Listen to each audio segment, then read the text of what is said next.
Pero ang totoo niyan ay inaantay ko yung mga tauhan ko. Kanina pa ako nag-aantay. Yung mga tauhan ko, nasaan na kayo?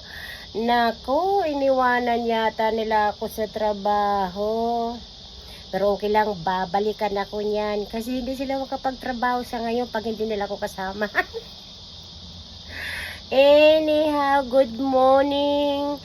Today, it's Monday. Good morning sa inyo. Monday ba ngayon? Yeah, that's right. Naku, nagkakaroon na ako ng mental block. Ganun na siguro yung tumatanda. I'm getting old, so I forgot sometimes. So I'm sorry kung I forgot sometime. I don't know what I'm saying. So anyhow, good morning Australia.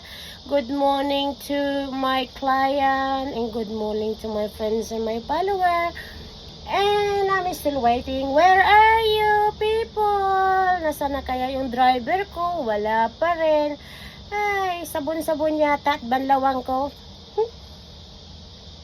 Biro lang.